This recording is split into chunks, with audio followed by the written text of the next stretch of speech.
broadcasting live in the beautiful downtown Liggins, Nigeria, and streaming from Columbus, 2013, and Roslyn, Pennsylvania, United States of America. Let's make sure all lines are clear. Unmuted. All right, Angela, can you hear me? I can. Okay, do that one more time. I can. There we go. Now I can hear you loud and clear. All right. Quiet on set the call letters, y'all. WBNN Nigeria, 4 seconds. Recording started.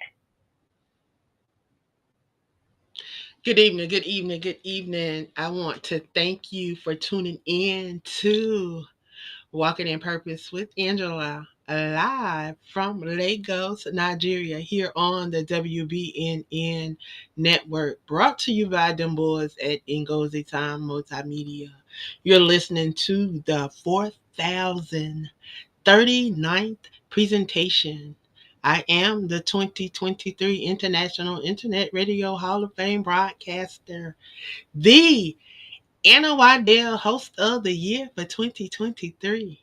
Like always, it's an honor and a privilege to be here in this space on tonight.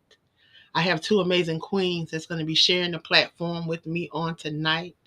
And we're going to be talking about the current state of America. And we're going to give you an opportunity to chime in and get to know my special guest on tonight. So welcome. We're going to be discussing the different layers that define our national identity as we navigate in an era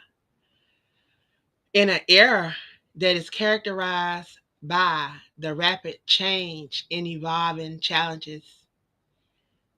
We're going to be talking about different things that's taking place right now. Today, we're going to explore various topics that we are currently facing across the U.S. I have two amazing queens that also are mothers,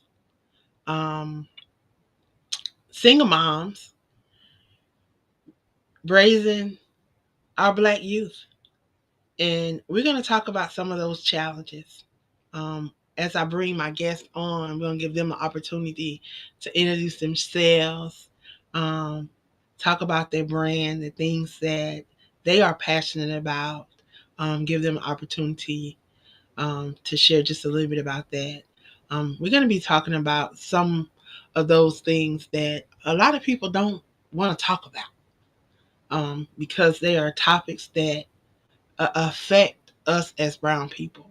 I want to touch on how they are trying to erase history, rewrite history, and all types of things that is taking place right in our face, in the midst of, under our nose, however you want to characterize it. It is taking place. And I just want to hear about it. So I'm going to bring my guest up. I'm going to see if my guest is in the building. We have Patrice Grimball. Patrice is a librarian reigning from the great state of South Carolina. Patrice, are you there? I am here. How are you? I'm here. I am good. How are you, girlie? I'm great. I can't complain. Just wanted to get some different perspectives on some of the things that we have been seeing and hearing, and a lot of things have been transpiring, and just want to get some perspectives, especially from those that are in the midst of, affected by, and have opinions about some things. So welcome. I also have some opinions. I went beyond against the grain, they say, and I watched the address last night. Mm-hmm. Yeah. Yeah. That's all I'm gonna say. Yeah. And then I'm a news junkie, so I'm gonna let you know right now. I love news. Okay, I know that's a bad thing, but I love news. And to hear that 79% of Americans were pleased with that last night. Tell me what were y'all pleased with? All he does is introduce some people. He's not telling you why all the jobs are going. He's not telling you why he got this man who is going through everybody's business, but we can't go through his business. You know, let me stop right now. There's a whole lot of people. Y'all got to see what's going on. And they say the 98%, I'm like on that straddling line. And I know that's not a good thing, but I have a 22-year-old, and my baby girl just turned 10. So I'm in between 3 different eras in my life. And to see what is transpiring in front of us right now, this is crazy. So the 98% say we're going to sit around and let y'all find out. Well, how much we want them to find out? When will we step in? When will be the best time to step in? I mean, and what are we finding out? And how much do we need to find out? I mean, what are we finding out? Because, like, show me all this stuff that you keep saying that is happening. Like, I just, a lot of this stuff, I don't understand. Like, truly, I don't understand. Like, for the likes of me, how do you put someone from wrestling, over wrestling, in charge of an education department? Like, really? Okay. How do you do that? So what? PTA moving to a SmackDown now? Like, what are her qualifications? It's not about business well with SmackDown because all the stuff they had going on with that. Well, it's not about. Who once said. Well, with him, it's not. Well, with the administration, this new administration, it's not about them knowing or having qualifications, but it's about them being able to, you know, they've had businesses, they've been successful in businesses. With a lot of people, it's just about money and what they've done for businesses. Like, are they doing that for you, or your businesses like that, or is that's what's happening? Are you going to benefit from this? Like, I don't understand. Like, for the likes of me, you are flirting around this little young boy that is a cancer survivor, but yet you're taking millions away from cancer research. Like, make it make sense. I don't understand. On one hand, you're saying that you are for, and then the next hand you're pulling and taking away from. Like, I don't understand that. So you must have been in my house when I was throwing stuff at the TV when he did that with that little boy. I was like, put that boy down, because aren't you cutting research for cancer studies? Hold up, didn't we just have something where you were dismantling the Department of Health? Like, make it make sense to me. Now you got this man right here who said that Black people do not need immunization because what did he say? Our body is in need, or we're stronger than that. Some craziness he said. You got him, and half of his family even told you he was not the right person because he threw his support behind you in the race. You said you won't give him an office. So now I'm about to tell this man my ovaries in his hands. No, never mind. I'm using Jesus. So I don't need you. Wow. So I want to see if our other guest is on, because this is probably a conversation that we all can dive into. Shining, are you there? Shining is here. Hi. Mm-hmm. How are you? I am fabulous. How about yourself? I'm great. I can't complain. Me and Patrice was we just jumped in and just dived into the conversation like Yes, please, did not please. even like really give formal introductions. Like, Patrice, who are you? Oh yeah, I think I'm like who I was. That's okay. She was dealing with a word. I am from Charleston, South Carolina. I am a single mother of two beautiful kids. I have a 23-year-old black male by the name of James, and I have my little diva who keeps me busy named Anaya. Happy birthday, baby girl. And I work at a public library for this school, so I'm not going to say which public library because we got some stuff going on in our library also. And I have been the director of book review for Aspiring Authors Magazine, and I am an avid reader. I have a podcast by the name of SC Book Gal, The French Chat, and that's your girl, SC Book Gal. And my platform is really for authors who want to get their name out there. I love the hunger of new authors. I love the thirst of seasoned authors, and I just want to give them a platform where as they can have a chance to meet others, collaborate, and everything. So that's a little bit about me. Wow. And you say collaborate, and you mentioned some just different things that you do. I often hear individuals say how lazy we as Black people are, how we always have a handout for something. We don't want to get out and do anything. It just saddens me that in this day and time, we still have our own kind that will tear us down instead of, I see there's a young lady where there was something that she wanted done. It wasn't being done. So she went out and started doing it in her own neighborhood. Now she owns just about the whole block. She has a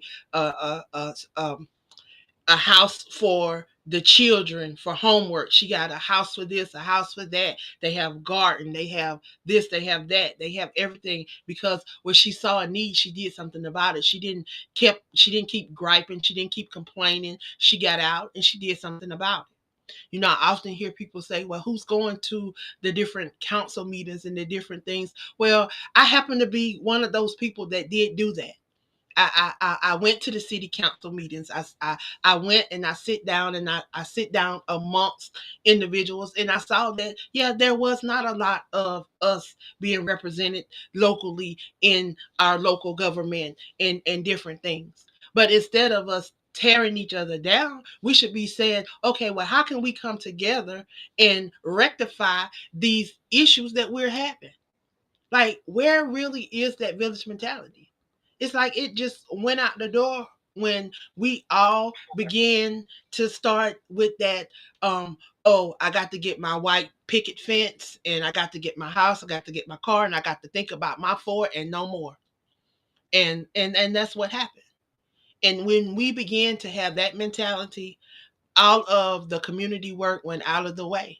And that's when you begin to see the rise in a lot of the things that are happening within our society. Because then now you step on my shoe, I'm willing to take you out of here. That's the mentality that a lot of us have. Shining, please introduce yourself. I am here. You have two teenagers, so definitely introduce yourself, and then we're going to jump on and dive into that conversation with you, get your perspective. Okay. Well, I'm not going to take too much time on my introduction because I love what you ladies are talking about, and I definitely have some things to throw in that pot. So I definitely want to be cooking with you both and see what type of recipe we can have tonight. So, but my name is Shining Saffron. I am the new kid on the block, the new kid on the podcast, the Crew Podcast. My podcast is called Bad to Business, BADD, bringing all diverse discussions to business, which is what we're trying to do tonight.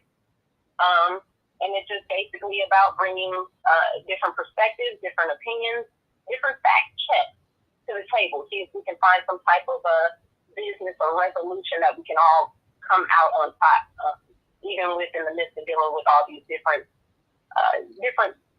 things going on. I'm going to say different entities going on in the world. So I definitely am keeping up with these current events because, as Ms. Patrice said, you know, when you have children in this world that are still coming up, the adults have kind of learned how to maneuver, hustle, strategize, but our kids growing up, you're still trying to teach them that. And, you know, we were taught in a different world how to do it. The world that they're growing up in, I mean, I'm still trying to understand their math now. So just a totally different thing going on right now. But yes, I do have 2 teenage girls, and with trying to raise them to be resilient Black women, I've got to lead by example. So I do like the point that you touched on about not just talking about it, but being about it. And that's one thing that they don't expect for us, quote unquote, to do, is to get organized. So definitely want to start doing that more. And what I'm doing on this podcast is doing just that. We are actually doing this, bringing these diverse discussions, opinions, fact checks to the table to see what good we can bring out of it. So hopefully during this discussion, we talk about a little bit that will spark something in at least each of us on the line to do something different, think differently. So I'm excited. Thank you, ladies, for having me. So I have a couple of questions that will hopefully give some people that will provoke some people to think a little deeper. So Okay. in your opinion, and either one of y'all can answer this, Patrice or Shannon, in your opinion, what are the biggest social and political challenges facing the United States today? Political challenges. Patrice, would you like to go first?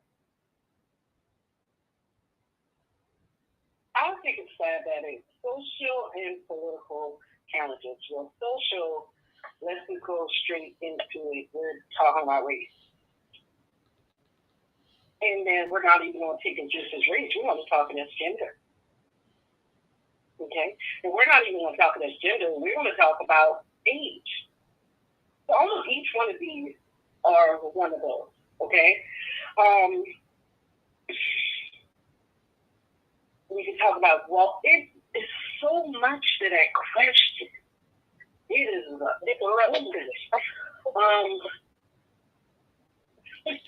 So for me, I want to jump in. I want to jump in and give my take real quick. So in my opinion, I want to talk about one of the biggest, I feel, social problems we talk about, and it probably falls on the judicial too, but social injustice. That is one of the biggest challenges that is plaguing the world. But the United States, we talk about the disparity with then our prison system. We look at right now, we have individuals that have made parole, but yet they are still behind prison walls. Why are they yet behind prison walls? Why are you still holding these individuals? So these are things that, these are challenges that we have to look at. Is money more important than human life and rehabilitation? We had a elderly man that was laying over there in his feces, in his bowel movement, and these men were having to help him, get changed because the guards wouldn't allow this man to get moved out of there. It took me having to write these people and tell these people that, pretty much threaten them to bring legal action before they would even allow the man to go to the hospital. That's sad. I'm not even a relative. That is sad that this is the world that we living in. Go ahead. I had a conversation with someone today that in the same system now, you guys, how you bring in fresh, clean, bottled drinking water for your employees, anybody who comes in to visit, But those who are incarcerated, they're sitting up here drinking this brown water. Yeah. It's just telling people who come into the prison system, Don't drink it. Don't drink the brown water. Yeah. What? Because it has toxins in it. They don't deserve fresh water? And if you Google and do the research, you'll see that, you know, it has been proven that the water has toxins in it. That the water is not that has caused inmates to get sick and has caused, you know, regular people that live in that area to get sick as well. So we know that there's an issue, but for you to be able to not have hot water, washing dishes and trash cans with water, and you allowing your inmates to eat off of these grimy plates, but your workers can eat off plastic plates and drink out of bottled water. Like, we really got to make this make sense to us. You know, a lot of us, we making excuses for this current administration and all that's going on. But nevertheless, Shining, question for you. Question. I hate to interrupt. I don't want to get too far off because I am listening to you all and trying to jot down so I can make sure I kind of touch on some things. But I just wanted to go back to your question, Queen. What may be the biggest social and political challenge we face today? And honestly, you ladies just said it while you were communicating, when you were talking. There is no effective communication happening. There's a whole lot of conversation, but it's not being effective. We're not moving on it. Kind of like you said, what else are we doing other than talking about it? And Sister Trees, I did get to watch the address to Congress, and I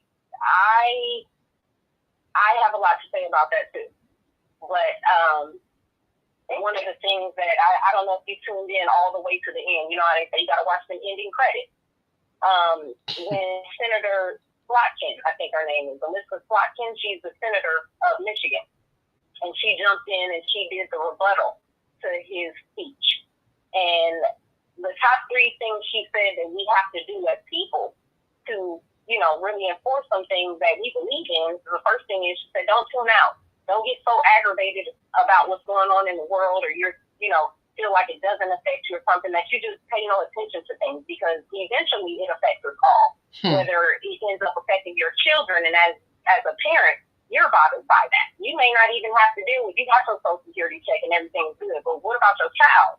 Now your child is not going to grow up with your Social Security. Do you know how your child is going to survive for the rest of their life? And as a parent, we try to already have things set up for our children, but we also expect for the economy to do what it's been doing, which is, you know, you put in, you take out. That's one of my mottos. You can't make a withdrawal without making a deposit.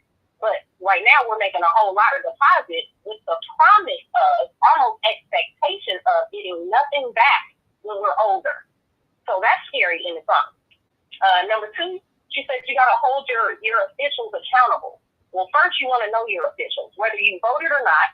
You want to know who your local officials, and you want to know who your state officials are. Because when things start to come up, maybe you didn't vote, but it doesn't mean that your voice doesn't count. And I don't like for people to use the expression, if you didn't vote, you don't get to say anything, or you don't have an opinion. That's not true.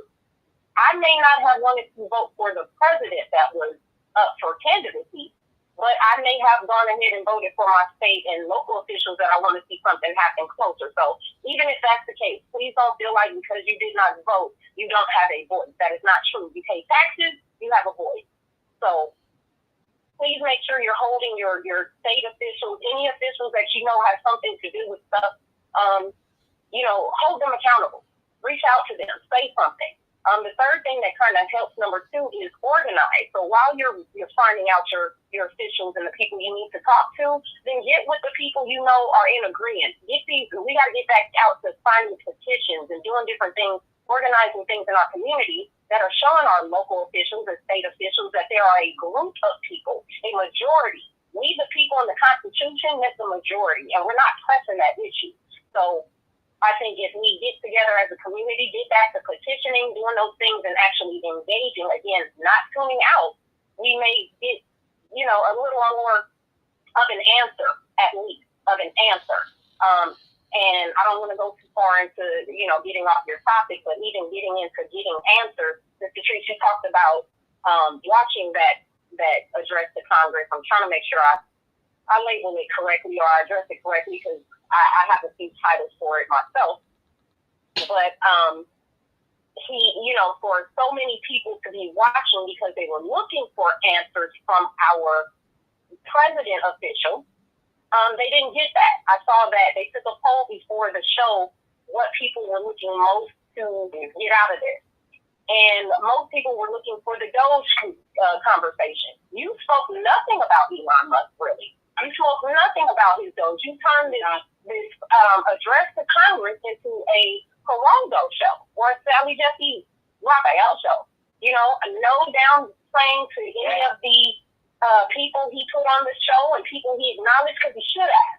These are people that should have been acknowledged. But I also feel like they were a little bit exploited because this is not the platform nor the time for them to be brought to the stage in the ways that he did.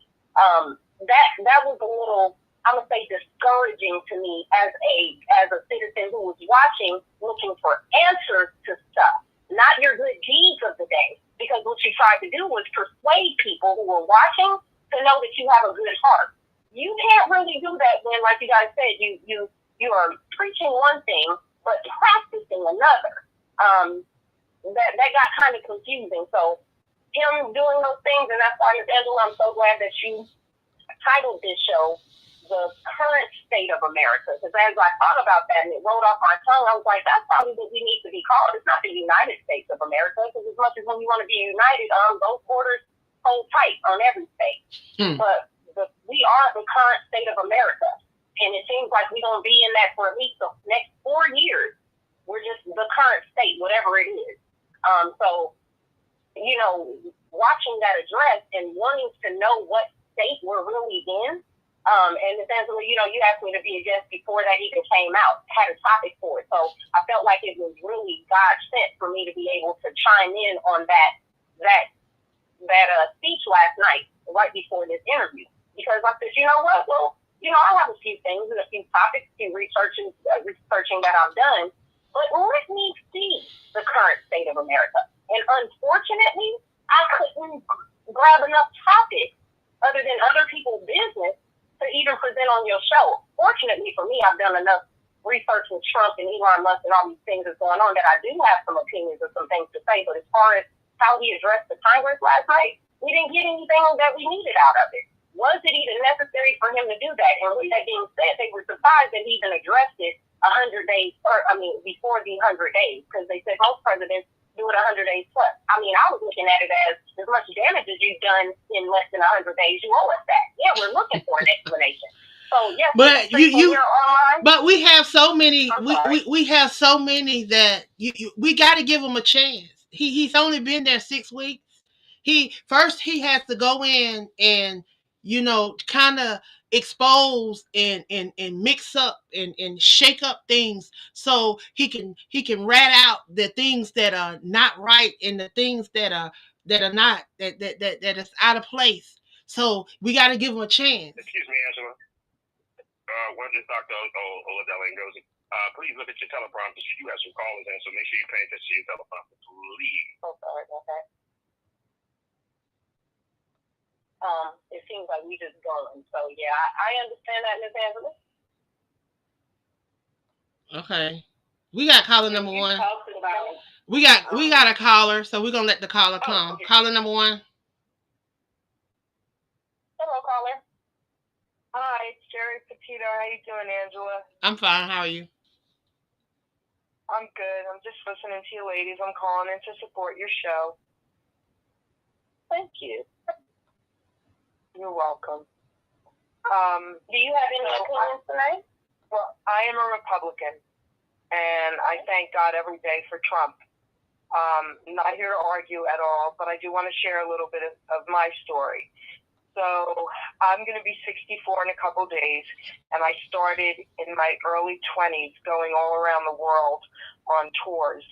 I went to Russia, had machine guns pointed at me, Germany, China had machine guns pointed at me. I went to the borders. I protested with Robert F. Kennedy Jr. twice pre-COVID in Trenton for our constitutional rights. We won both times, thank God. And I went to the borders last year, spent 5 days with Border Patrol and Sheriff Department in Yuma, Arizona, went to the most dangerous border, went to the legal border, and went to all the illegals.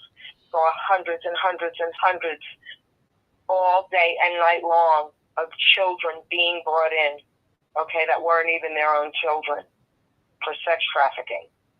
So what I've learned all these years and what's been going on in this country is absolutely horrendous. So I'm not here to bash anyone. I'm not here to argue with anyone. I'm just here to tell my little piece of this story.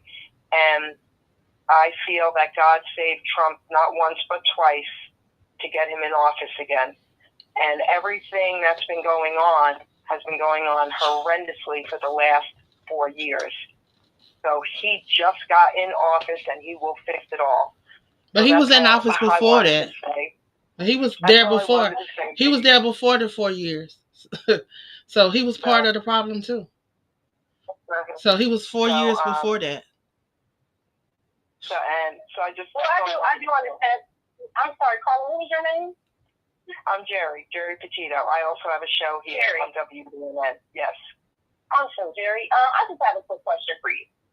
Because I have talked to some Republicans about just what if they have gotten or even seen anything, remotely to what he's promised or whatnot. I talked to a couple of Republicans who were kind of angry. I voted for him, and then he flipped the script on me. So in this case, I know he's only been president a short amount of time, although this is his second time around. Has he done anything yet? Or is there anything that you can see that he's putting into? Well, I can tell you something that I know for a fact right now. Okay? I'm not even sure how to say this yet. Actually, I'm going to keep this to myself for a moment because he's doing something that he needs to be doing, and it has to do with child trafficking. And I have a granddaughter who's 9 years old, and again, what I saw at these borders was horrendous for me. So for me right now, ladies, that's enough. But I just wanted to say that, and good night, guys. But he was at Epstein Island, 4 times? They got him over there 4 times, but man, please, come on. Anyhow, So you're telling me the same man that said grab him by the pussy who were degrading women, and that's not even his women. Come on. You yeah. Think that just like for the likes of me. Trafficking will actually put away from it. Yeah, and they want to set this man free. They want to pardon the man that killed what's his name? They don't threw me off now. I'm all off, honey. Let me go to the next question. I got another question. So, how do you think the recent events have shaped America's identity on a global stage? We want to talk about a global stage now. How all of what has been going on, because we can talk about, what Trump is doing and what Trump ain't doing, and how he's letting all these people that not qualified in the office running because they got money or they might have whatever. But we talk about sex trafficking. I want to talk about this thing now. We talk about sex trafficking, but then you have documents proving that this man was over on Epstein's Island, not 1 time, but 4 times. They've given years and dates of this man over there, but he now all of a sudden want to talk about some sex trafficking. All these politicians that want to talk about sex trafficking now, had your dips in it, played in it, been in it for 30, 40 years. Yeah. Now you want to talk about you for it. You watching the children. Yeah, you're watching the children. Okay. Caller number 2 in queue. Caller number 2. Come on in the room. Hi, it's Des calling from Little Rock, Arkansas. Hey, Angela, how are you? I'm good. How are you? I'm doing all right. I love your topic tonight. And I'm sorry your last caller didn't answer your question. I did not vote for the Mango Mussolini, not once, not twice, not three times, not ever. And I stand with you. I don't think that there's anything good going to come out of it. And I support your show, and I love that you're having this topic tonight, and thank you for allowing me to call in. Well, thank you. And please tell everyone who you are and when your show is. Oh, absolutely. My name is Des, and I have a new show, and it's called U-Turn, and it'll be on March 20th at 8:30 Central Standard Time, 9:30 Eastern Standard Time. Wow, what a name for a show, because that's what a lot of people doing. They doing a lot of U-turning and getting off the subject and not even getting straight to the point. And I'm like Charita now. They turn a blind eye to things and bad behaviors until it start affecting them. I'm telling you, when we talk about we talk about education, they say we supposed to be trying to give our kids an education and give them no way to get an education. But how, when you're taking all of the funding away? It's just like you setting up your buddy.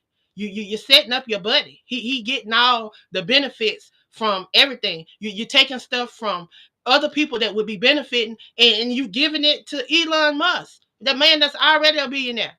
And then you got other countries that's going against this man, not even allowing his stuff to come in their country no more. Yeah. But we fighting against two countries that sit on both sides of our border, and we in the middle. Come on now. We gonna need these people as allies.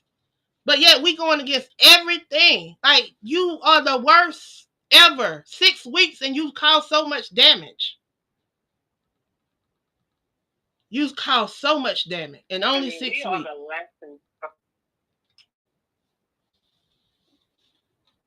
truly the laughing stock. Everybody's looking at us laughing. A lot of people are taking bets like, what's going to happen in America next? We don't even know. We are totally a country divided. Has it been 100 days? It's just terrible. Because it feels like it's been forever. It's embarrassing. It's embarrassing. So, Shannon. You got people who... I'm sorry, go ahead, Patrice. I was trying to see if Shannon was still on. Because it sounded like she dropped out.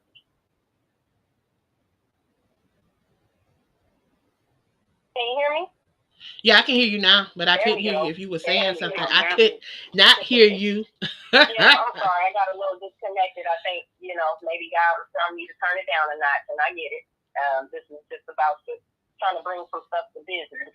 Well, I mean, it's any more diversity. So, but I mean, these are things that we need to talk about. Like, y'all have kids.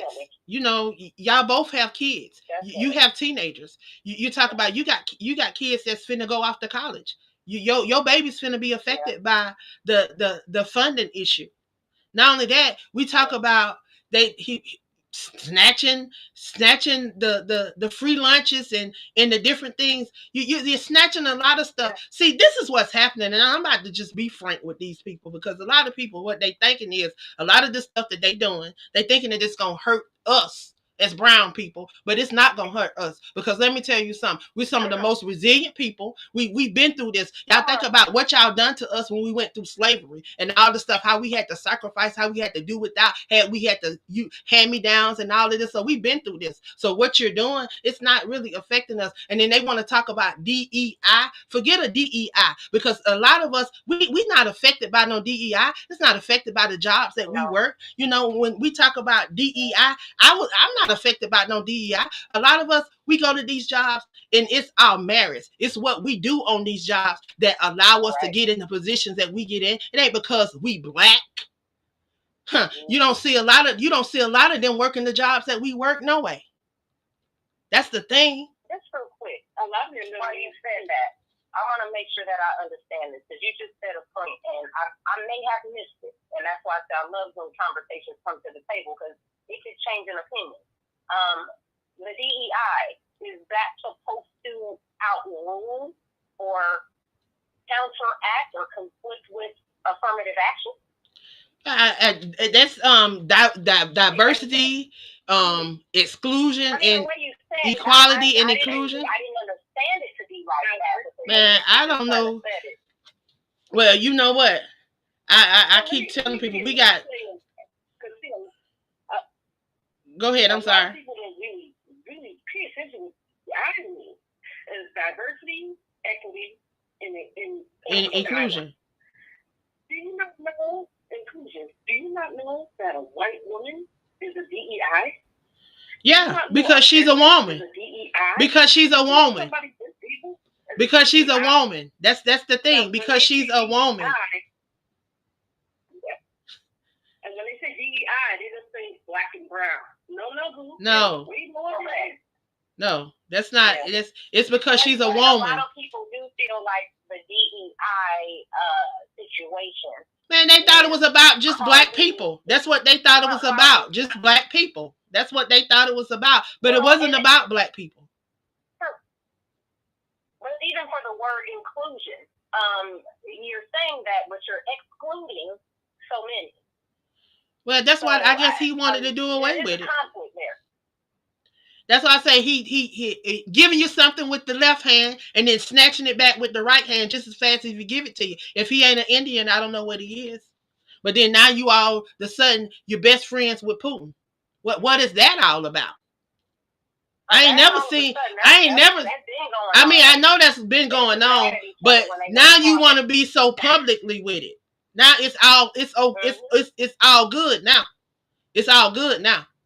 But before you wouldn't. Oh, not all the way good, Queen Angela, because he made a statement when he did it at the White House that anyone, he's trying to do the resolve between Russia and Ukraine, and said anyone who's not about that will not, what was his words, will not be around anymore, or will no longer be around. Yeah, we got caller number 3. We got caller number 3. We got caller number 3. I'm sorry. We got caller number 3. Caller number 3. Caller number 3. Come on in. Come on in.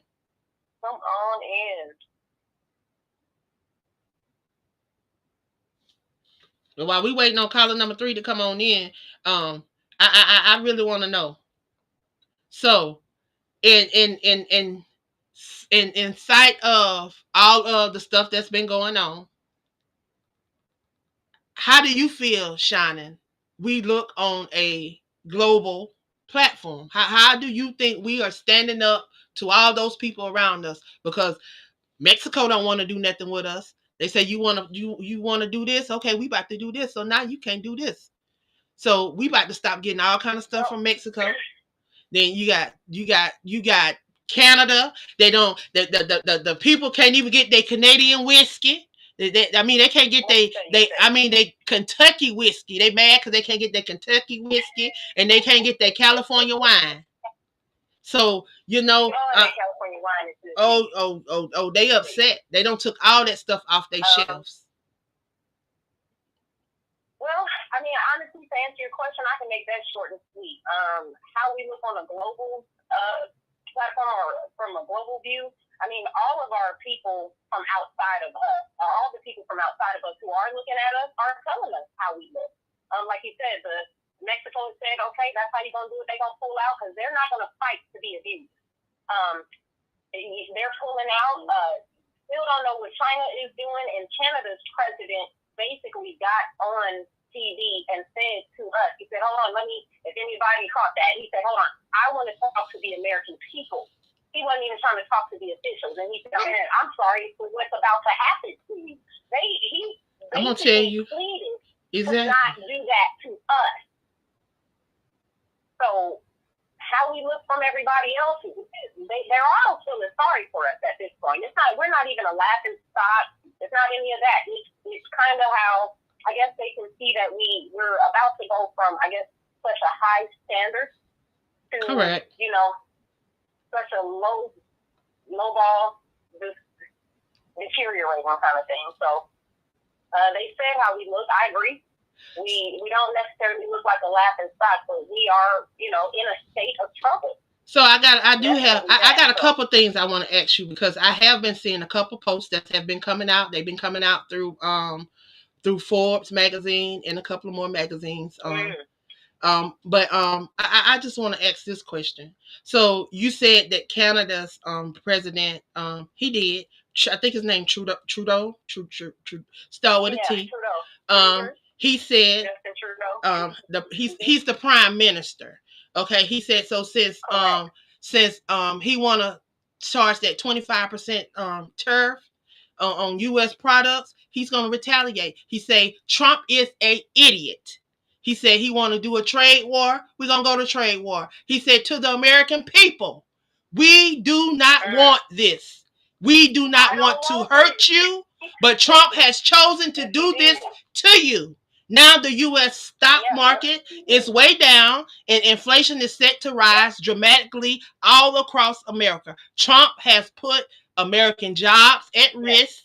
Thousands of workplaces that depend on Canada for material are now going to suffer. Trump has chosen to raise prices for Americans on groceries, gas, cars, and homes. Trump has chosen a trading war to harm American families. That's what he's doing. But now he's making it great. Please tell me when it get great. All of that, no reason. But let me tell you the greatest thing that I think he's doing. The greatest thing that he's doing. So you go in and you say breaking news that you gonna call for the death penalty for anyone who murders a police officer.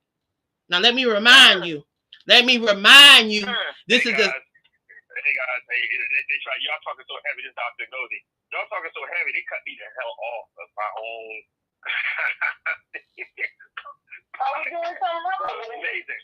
Yeah, it is. I don't know. But you know what? You need to talk, and it's great. I can hear you loud and clear now. It is what it is. But that was always in the woodwork. Not always. So I'm gonna bring a caller on. And I hope the call didn't hang up. And I hope our caller did not hang up. I'm gonna bring our caller on right now. Caller, I got you. Come on, tell everybody who you are. This is Anna Angela, the state of Great America. Yo, Angela, this is Juicy Girl. How you doing, Miss Patricia? It's Miss Simon. Excuse me, this Juicy, y'all. Y'all get the end. It sounds so political, too. But is talking about this stuff. Girl, yes. Yo, I'm loving it, Angela. I just wanted to call in support. Look, I ain't got nothing to say. Y'all get to that. Angela, she cutting every corner with the DEI, everything. Yo, I'm over here lit, sis. So I just wanted to support your show because I need to. Yes, I do. You know what I'm saying? So much love. Well, thank you. I'm listening in because Miss Cheyenne, you can hear it in her voice too. Like, hold up. So. Hey, we got a culture. We got a people to save. Oh yeah. Period. Especially the children. Angela brought up the children, so that's real funny. Mm-hmm. Of course. Yeah. Yes. So, thank you. I got my popcorn. Well, thank you for calling in and supporting. Before you leave, we got to bring it to the table. Before you leave, because they not like us. No, they not. Hey. But before you leave, you got to tell everybody who you are. Tell everybody who you are. My name is Jesus, y'all, and I'm an alumni, one of the speakers of WBNN, and I'm an alumni now, but I just called in to support y'all for about 5.5 years. So I just called in to support because that's what leadership is about. So sometimes you got to come out of something to be a real leader and follow leadership. Not on the bench. I had to get off the bench. You know what I'm saying? So I just want to call it support. But thank you. Something that I wasn't doing when I was a speaker, just like Angela. You know what I'm saying? So I get to watch her grow from the sidelines and to learn true leadership. And that's part of what we're talking about now, tonight. You see what I'm saying? Right. So yeah, honey, I had to fall back. I had to get off the mic. You know, sometimes you got to go to summer school. You know what I'm saying? And redo some stuff. You see what I'm saying? So I'm in summer school right now. No. Well, thank you for calling in and supporting. Wow. Thank you. So she is one of the alumni hosts. She used to be on the network. So thank you for calling in and supporting. Jerry was, she is also one of the hosts over here on the network. She will be back on next month. She's going to be on my birthday, y'all, April the 1st. She'll be back right here on the WBNN. So y'all tune in and see what she got to say. She's one of our variety hosts. She's always bringing someone on. I enjoyed her show on last night. Her amazing guest. I enjoyed her on last night. But back to we want to talk about the death penalty and bringing the death penalty for anyone that may murder an officer. So let's talk about this. Now, this is the same Trump that pardoned over 400 violent insurrectionists, who also assaulted Capitol police officers. Now, this was done on his behalf on January the 6th, with 4 officers. No. 4 officers ultimately dying. So you pardon 400 violent insurrectionists, but then you want to give the death penalty to anybody that murdered an officer, but 4 officers were ultimately died doing this. So come on now, make it make sense now. Like you saying one thing and then you coming and saying something else. Like you can't please everybody. Stop trying to. You doing that one.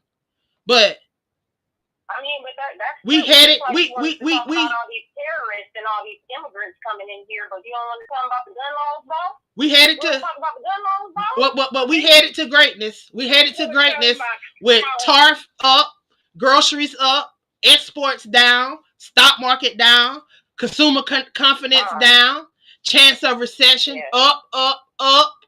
Yet after Trump left. Okay, Trump left. He left it. Biden took over for 4 years. Biden started to rebuild the U.S. economy. And then look what Trump do. In 6 weeks, he destroyed it all again. But yet, he's making it great. I'm sorry. Excuse me. I'm sorry. He has to come in and turn up things and ruffle up things and shake up things. Like he got to go over and he got to go to Fort Knox and make sure all the gold is there. Now, what's the purpose of that? He got to go to him and Vice President and Elon. They got to go make sure all of the gold is there. And then not only that, he taking these elaborate $20,000. I'm sorry. Let me take that back. $20 million trips to. I mean, ain't that much Super Bowl in the world. Ain't no way I'm finna be Super Bowling like that. If you got the Super Bowl $20 million in a time like this, crisis like this, and you want to go spend $20 million on a Super Bowl, come on. Well, let's be real. That's probably 20 mil out of his own bank account. Nah, that went out of his bank account, baby. They came straight. No. We talking about this. If you remember when he went on his first term of presidency, he didn't even want to be paid the president's check. Yeah, let him say. He paid more than that. Yeah. So he say. He denied that. I really think it's because once we start paying you, we the people start paying you, we get to be in your taxes too. But either way, he denied even wanting that. Didn't get paid the presidency salary. I don't know if they actually did it or not, because I mean, some things just come with the job. But so I'm kind of convinced that. Well, some stuff do and some stuff don't. Because let me tell you something. They throwing all this stuff around about Jasmine Crockett, but she came and she set the record straight. She's want to let them know she got married. They keep saying she married and she got all this going on and she getting this million, and she said, let me set this record straight. So she had a lawsuit that she was working on and had been working on for 7 years. They did settle, but they couldn't come up with the money. And it was against somebody in the state of Texas. I forget which county it was, but the county could not come up with the money. She said if they had come up with the money, she would resign. She currently has a lawsuit right now against the Houston Police Department. If she wins, it's for $22 million. She said she's resigning from office. She's stepping down. She's resigning because that's what they will make you do. She said she's resigning and then she's going to run for special election. Now, she's somebody she's about her business. And we need some more people like her. But we got caller number 4, y'all. We got caller number 4 in queue. Caller number 4, if you could, please state your name and where you're calling from, please. Join the conversation. Come on in. Peace and blessings. This is the Commissioner, Sister Bessie the Truther from the front porch. My show will be on March the 25th. Hi, ladies. I want to say this to y'all. The revolution will be televised. And that's what you all are doing right now. I am so enjoying this. And what I wanted to bring up to you all, do you know that they are planning on putting chips in prisoners' heads or in the brain for them to be released early from their prison sentences? I wanted to know, what do you think about that? For me, I think I haven't heard that yet, but I think that's crazy. But if we look at a lot that's going on, and we look at the different things that's happening right now, look who's in office. Look who has control of a lot of these things. That is one of the things that Elon Musk does. That is one. We talk about Starlink. We talk about a lot of these different other entities that is connected to this man that's now taking on a lot of this money, that's taking on a lot of these contracts, that's taking on a lot. See, he's getting rid of a lot of these positions, getting rid of a lot of these people so that he can have nobody in place, so that he can use these AIs, he can use these companies that Elon Musk has built. And I wanted to say, for me, I'm thinking it's that is part of the beast system. You know, when they are using chips in order, they said after they get out of prison, the chip is for them to be able to control them. And I'm sorry. And what's her name?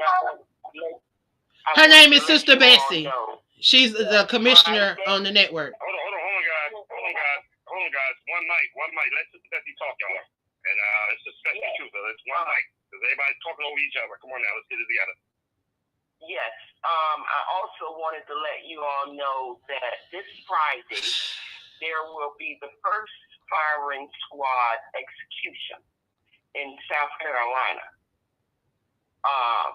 And I'm wondering how this would affect many of our brothers that are in prison and that are still not guilty. You know, so they are supposed to be doing this firing squad execution this Friday in Greenville County. Greenville, South Carolina. Yeah, he asked for that. That's something that he would have asked for. Not something that they just offered him. He asked for that because that's an option. He asked for it. But I mean that you look at where we are. We are in a racist state. I am from South Carolina. We're in a racist state. We right now have wildfires. We're right now we right now look like California with fires. And yes, that's what we looking like right now. Patrice, what y'all looking like? Because North Myrtle Beach, South Myrtle Beach, as well as Merle Inlet and Georgetown. Carolina Forest, and you know how far that is from the beach. Carolina Forest has lost 1,600 acres. Yes. And they're talking about why they are burning these towns because they're trying to put in smart cities. Smart cities. So they are returning people out of their homes to build these cities that they call smart cities. Yep. And that's something that is correct. Well, we got I'm right here. Yes. Well, I want to thank you all. Yes, I wanted to bring those things up, and I wanted to see how you all felt about it. But I love what you all are doing and how you are bringing the information about the system. Thank you so much, ladies. No problem. Hey, caller, can I say something to you? Yes. Just when you were talking about the chip, there was a movie my brother had me watch. It's an old movie. I believe it came out in about 2017 called Kingsman. Called Kingsman with Samuel L. Jackson. I was just actually telling you about it in Bible study a couple of years ago. And it basically says that, they're going to put the chip in you. And my brother's Bible study was about making sure your spirit is grounded in the Word. Because if and when they are able to put something in our streams or something that can control us, which is what they thought was in the COVID vaccination, the whole lot of stories with that. Coca-Cola. But if and when they are able to do that, you want your spirit so grounded in the Word that something in you, which is what God puts in us all, tells us something ain't right. Not just being able to be controlled. But if you look at the movie Kingsman, like I said, I just got a chance to watch it after being told about it for 2 years. I couldn't find it. But basically that chip is so once they can tell you're not following what they want you to do, they can press a button and you no longer exist. So I don't understand how that... Go ahead, I'm sorry. Yes, there's another movie called Recall where you see Arnold Schwarzenegger playing. Oh, Total Recall. Yes. Total Recall. He pulls the chip out of his nose. Yes. So really, the talk about it or the idea of it has been going on for so long. A couple of years back, they showed how some people from the U.S. actually went over to the different country. I can't remember what country is doing it right now, but they're actually putting their bank account chips in their hands. Just the same way you swipe your phone, you can swipe your wrist. They switch your wrist open. Well, you don't even have to go to another country now, baby. Right back up. Somebody from the U.S. went over there. But it's right here in the U.S. now. It's right here in the U.S. now. I heard about it, and actually, I saw them put the chip in the hand. Yes, that's supposed to be only her bank information. No, they had a company, and it was on Good Morning America. There was a company that they did put them in their hands for them to be able to clock in and out at work. So they doing it right here in the U.S. That ain't something they going overseas. They've already started it. If you look back at Good Morning America, it's been about a year or two. I'm sure I'm not the only person that saw it, but it was on Good Morning America, and they was talking about how this company was chipping their employees. You see it now. You got companies in Florida right now ran by Elon Musk that are doing the same thing. You got companies that are so-called weight loss companies that are doing the same thing. So it's a lot of stuff that's going on right under your noses, and it's just happening. Just like they want to tell us that we're about to start seeing falling stars. No, those are not falling stars. What do you think all those the debris from all those satellites that they have been launching and launching and launching and launching and launching and launching? Where else are they gonna go? They got to come back.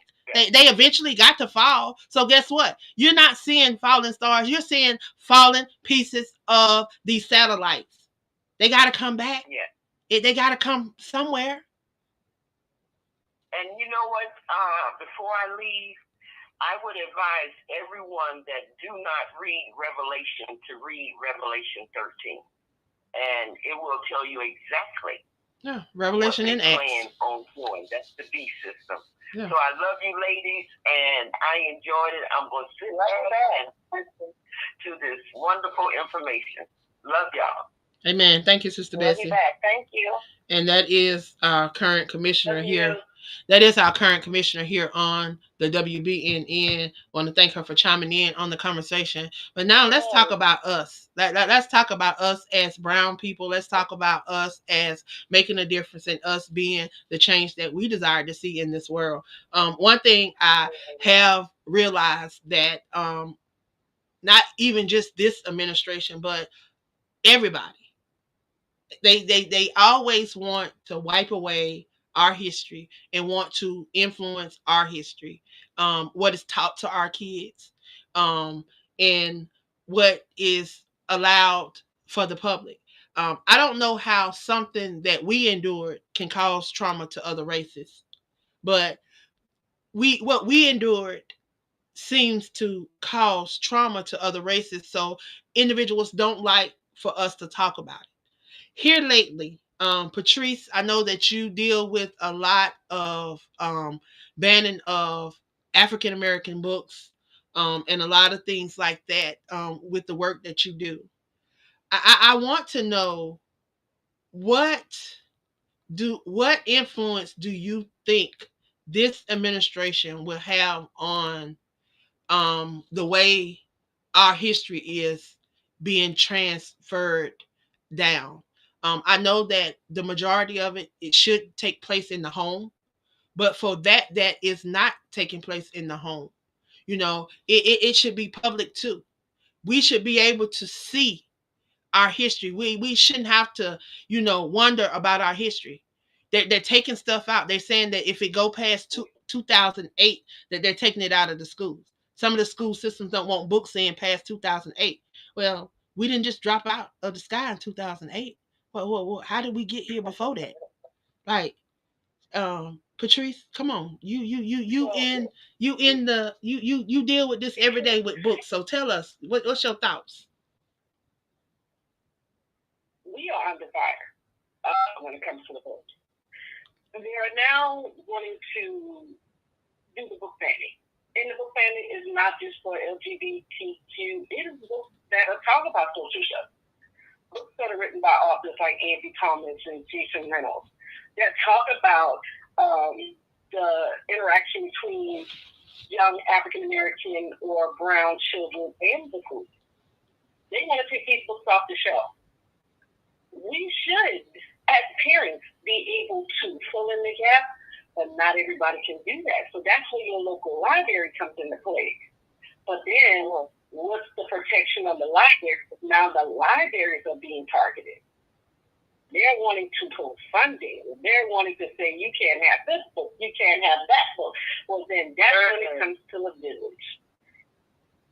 Now, one thing I love about the church that World Overcomer,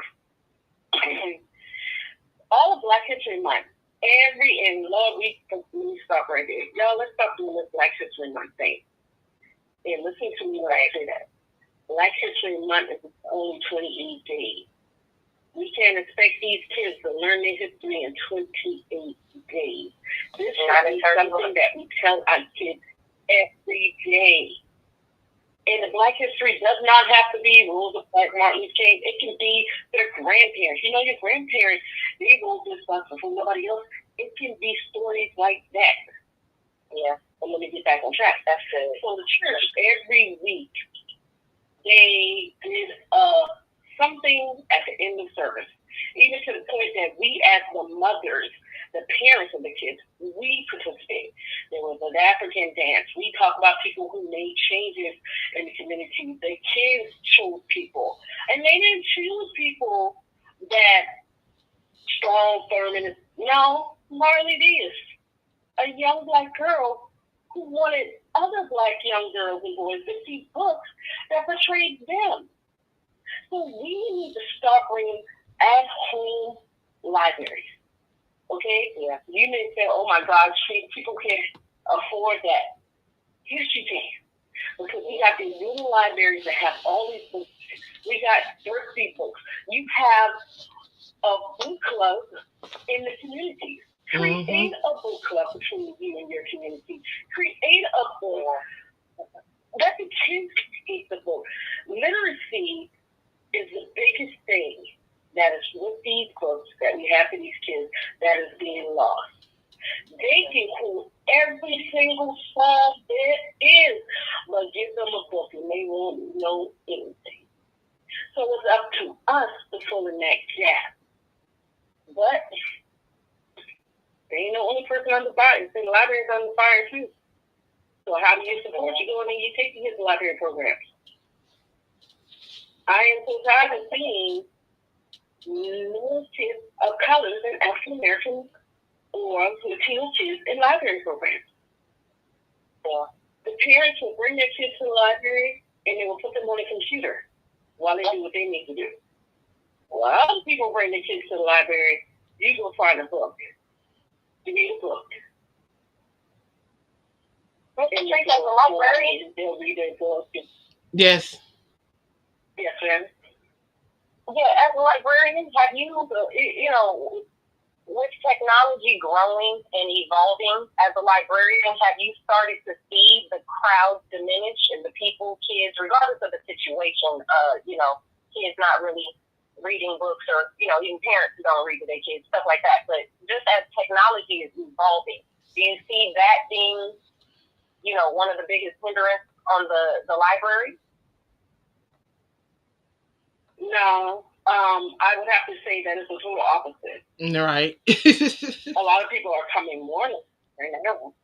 Well, I can only say that for my library and where I work at in the city where I live at, it's a total difference. I mean, I would say my last 5 programs that were for adult services were more attended than I've ever done before in my whole 20 years. Now, on the flip side, I do a contest every year for the past 10 years. It's an essay contest, and I usually have between 100 to 200 essays. And this essay is about Black history. I've only had 5 this year. Goes out to the schools, but people are scared. They don't want to touch it. They don't want to do anything. But to go back to your question, no, I've seen the readership has gone up. We have kids coming out in the library in the afternoon, so the parents pick them up. So libraries aren't the quiet little technology. We're now community hubs. Mm-hmm. We do paint and color. We do big old carnivals. We have book fairs. We have educational classes about probate. We talk about the difference in the different types of education for our kids. So, yeah, we are no longer that quiet technology place. We bring it out. Right. I forgot that, libraries, there was a library to take my daughter to when they were younger out here in Clayton County. But every other weekend, 2 Saturdays out of the month, the library would throw little things for the kids, events, paintings, whatever it was, they would throw events for the kids, get them to learn and stuff like that. But I was more so asking, I know my local library, when I go there, I take my girls there, there's more people sitting at the tables at the computers or using the free Wi-Fi than there are sitting there reading an actual book. So although people are showing up at the libraries, I was more so asking, do you see a decline in getting a library card?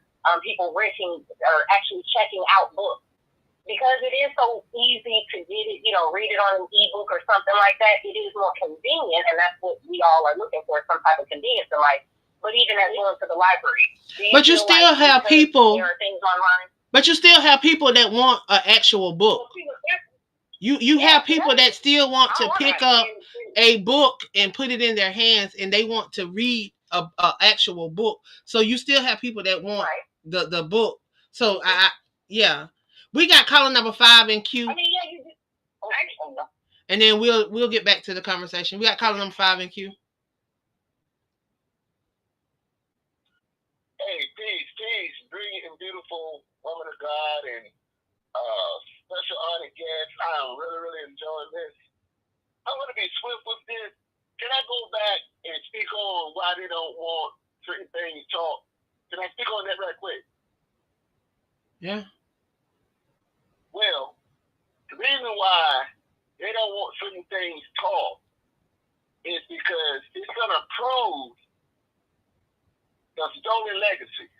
It's going to prove that everything that they took from us, from our story, right? Notice the word. Our story was called a mystery, and they took the mystery schools that used to be all over this entire planet Earth, right? And they took that because it goes back to a period of time where Europeans did not exist. So in order for to try to place them in our place, because they know they can only trace their history back to a certain point. But their history don't go past millions and millions of years, including the Bible. When you really, really read that story, notice now, from the Adamites all the way up to the way they describe the Lord and Savior, right? Describing him with hair white, like wool, and feet like you burnt in a furnace. And you cannot burn anything white. I've seen my mom burn toast, and that toast came out black. It definitely didn't turn white. So what they have to do is supplant themselves. That's what the word Jacob really means. It means to take somebody else's place. So they know the history of the Bible, right? Even though we existed pre-Bible, before the Bible, right? But if you want to use biblical, Quranic, or what's written in the Torah, that's our story too, and they know it. So if they was to allow certain things to be taught, first of all, they really, really don't know it. They know a portion of us, but we're the most forgiving people that you can imagine. They're afraid of some type of uprising, but that's not our nature. 85 to 95% of our people have that forgiveness type of nature. That's not our nature. Only thing that we want is to be left alone, allow us to live in peace. But they don't have that type of nature. And they know that. They don't apply to all of them, but apply to the mass majority of them. And they just want to try to protect the land that they took. They want to try to protect the lives and stuff that they told in order for them to be in the positions of power. And they don't want that taken. Anyway, when your show ends, my show begins. And it's funny y'all talking about AI and all that kind of stuff, because I'll be thinking about autonomous, right, intelligence versus artificial intelligence. Autonomous is what we have inherited as human and living beings versus artificial intelligence.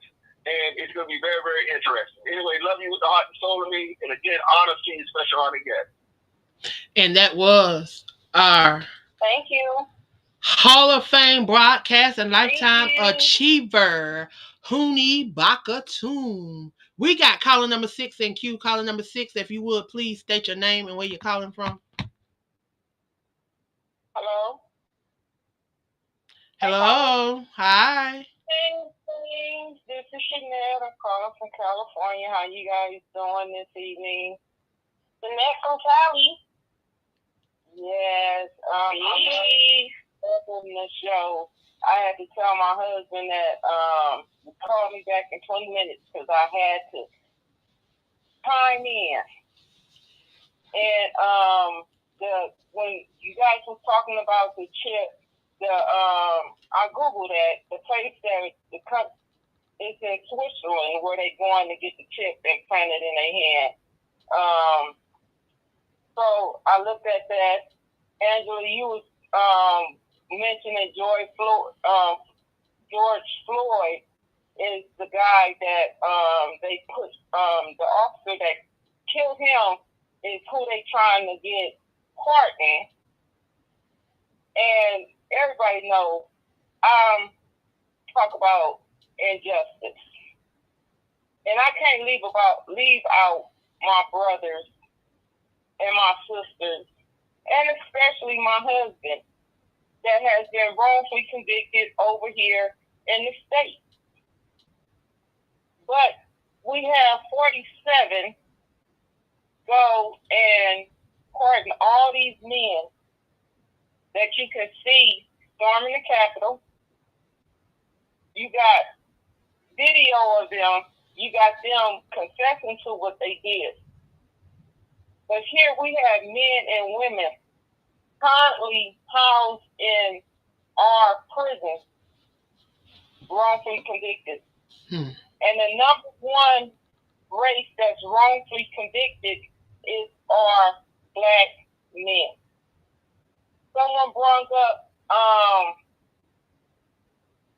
child trafficking, sex trafficking.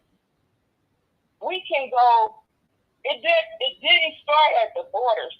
So take that all the way back to when our people was stolen from our land, came over here, and then our ancestors, our great-great-grandmothers and things was raped. And they were sold off into sex trafficking. Nobody want to talk about that. Nobody want to talk about that. Yeah. Well, that's too old in history. It causes too much trauma. It causes too much trauma on everybody else but the people that was affected by it. It causes too much hurt to everybody else but the people that were affected by it. Go ahead now. Exactly. And then you guys want to say, oh, God saved him. If you guys know your Bible, that's God probably saved him. But God is love. When did God start talking bad about people? He said, love your neighbors. We don't love our neighbors. I've been called a monkey. I've been called out my name. And I ain't did nothing. My grandsons, I got 4 grandsons, still in school. And they are people. They love to talk to different people. But when you have people from other races stare down at them, whether they're Caucasian, whether they are brown brothers and sisters, because the black man get it from everywhere, including our own people. Now I got to go and teach them, because when we came up, we was able to go out in the street and play and everything. We didn't see this, but now my grandkids have to deal with what my mother and them dealt with.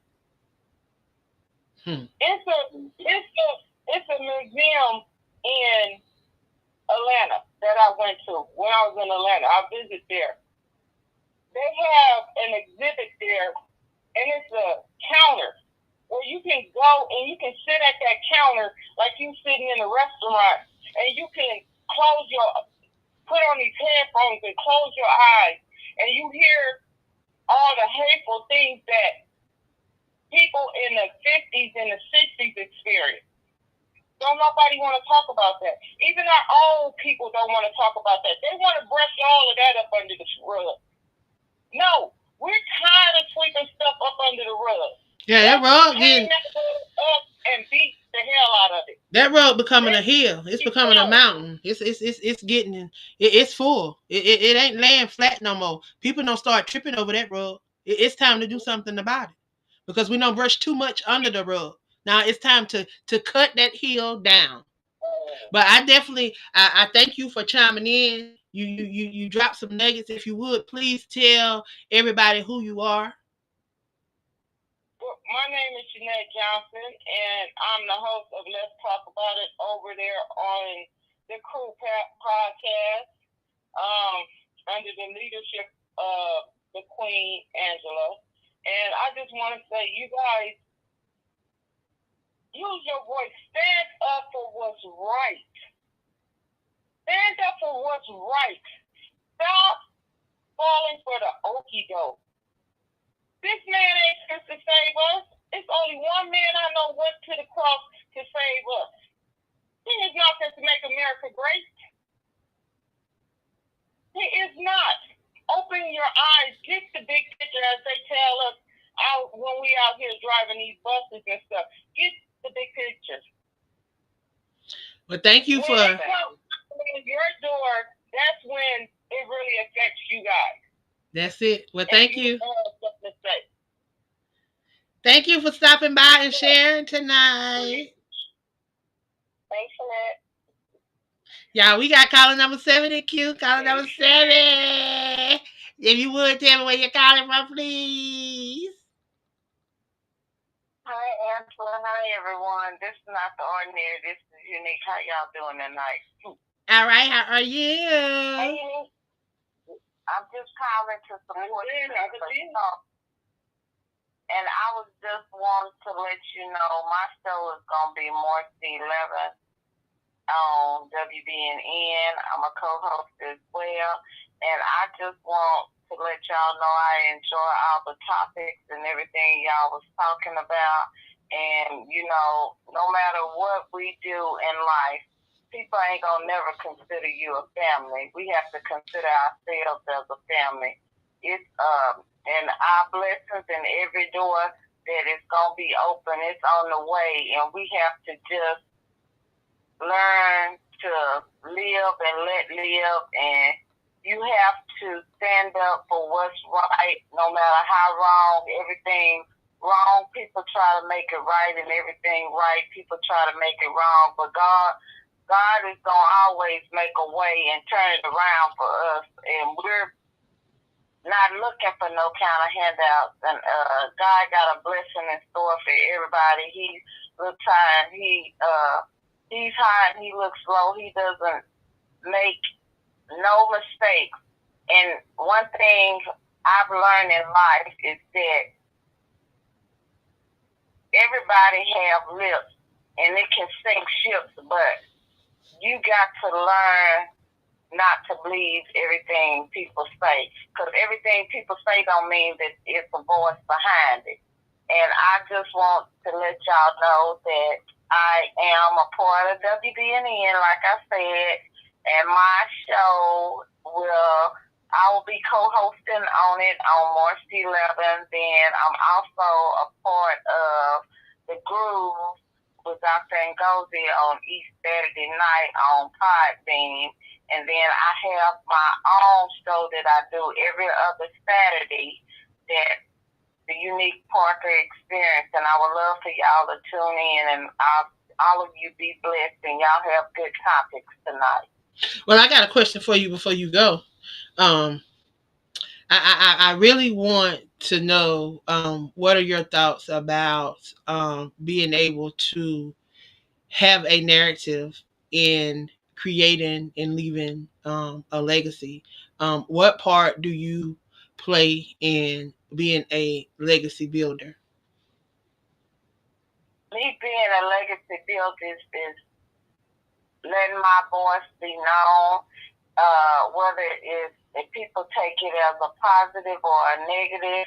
I'm going to always let my light shine through me, in me, and all around me. I don't try to be double standard. What you see is what you get, and I'm going to always speak truth. A lot of people might not want to hear the truth, but truth always overrides untruth. And we as individuals, we have to let our voice be known. Everybody have their own hiccups. Everybody have different values and different beliefs. But through it all, we have to respect each other and just pour into each other. Not just let your cup or your bucket be filled and put holes in the other one. We got to fill each other's bucket. There's no big eyes and no little U's with me. And I always try to listen and have an understanding. And you got to be able to take creative criticism, because everybody is unique in their own way. And so everybody has a brighter day. We have good days. We have bad days. But you can't let your bad days interfere with the vision that everyone can see. You got to stay focused, stay purpose-driven, and just let your voice be heard every opportunity you get.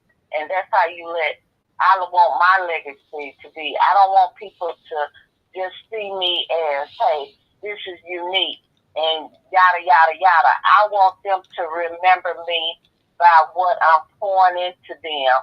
Not something negative, but something always positive that I can help the next person whoever I come in touch with, touch their lives and let their lives touch me as well, because we all can learn from each other. Amen, amen, amen. I want to thank you for chiming in. And again, she is one of the amazing hosts here on the WBNN. She's also going to be co-hosting a show with our producer, Dr. Ngozi, on Saturdays, as well as she's going to be launching her own show. She is a part of the Grief Podcast over on The Crew Podcast, which airs every fifth Sunday starting March the 30th. She will be part of the Grief Podcast. It's called Healing Voices, Navigating Through Grief. So she is one of the individuals that will be sharing. There is 5 of us that will be sharing. We're going to be sharing our perspective. We're going to be sharing our thoughts on grief. So y'all, it is now approaching Ngozi time. So we're going to have our final thoughts. I want to allow my guests to share their final thoughts about what has transpired on tonight. And I want them to also make sure that they share how we can connect, follow, and support the things that they're doing. So final thoughts, Patrice, I'm going to start with you. Final thoughts on tonight. My final thought. Unity. Y'all, let's get together and make things happen. Start at the groundwork, which is our local offices, and work our way up. You can follow me on all social media. Anything that says SC Book Gala 843 or SC Book Gala Phrase Chat, that's me. Authors, you want to talk about your book, illustrators, anybody dealing with literacy, check your girl out.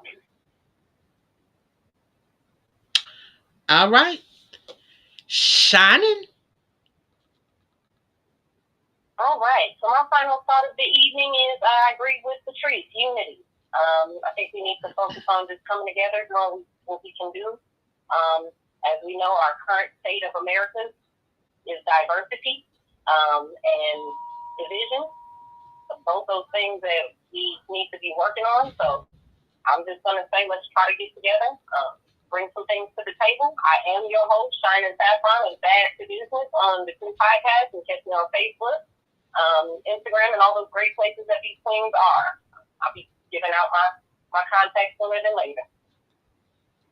Amen, amen. Well, as this conversation draws to a close, it is evident that the current state of America is marked by both profound challenges and opportunities for growth. Through our exploration of social and political issues, we have highlighted the importance of informed and diverse perspective in shaping our national dialogue. We've also reflected on the significance of various technology, thoughts, policies, things that affect our decisions. In our discussion on Black history, we acknowledge the crucial need for accurate and comprehensive representation to honor our contributions as Americans.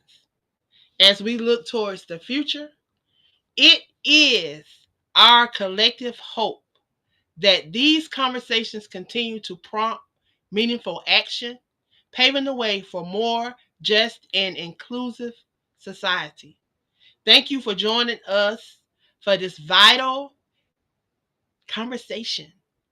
And I hope that you will continue to think about this and even take steps to address this issue as it impacts our nation. Y'all, it's Ngozi time. What a wonderful show tonight with a wonderful, outstanding performance from Shannon and, of course, Patrice, and, of course, Angela Thomas Smith. I love the dialogue. I love, the sandpaper against the wood. That's what we're supposed to be. There's no kumbaya here.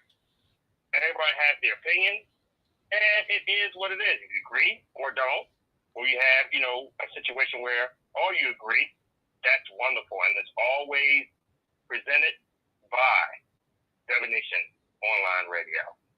congratulations to Angela Thomas Smith, our grand champion, you know, a person who was our fastest paced host in the history of the network in 2023 that garnered her many different accolades on her 66th WBNN all-time connection record and third consecutive with the Darlene Lawrence Championship honor of every Hall of Famer. We thank her. We love her. And, of course, what more can we say? Tomorrow night we come back on this outstanding story network with the 2022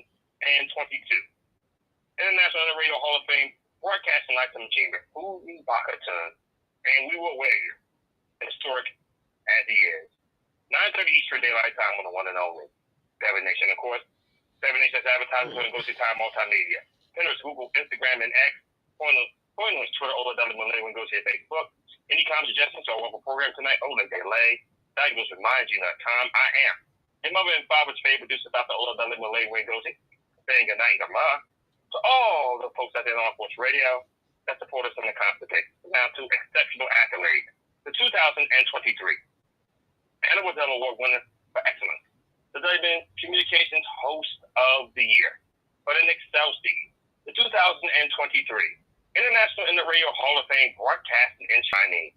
The outstanding CEO and proprietor of the Crew Podcast and a branch from WBNN Communications. The outstanding woman from Anderson, South Carolina. Her name. Remember her name. Angela Thomas Smith.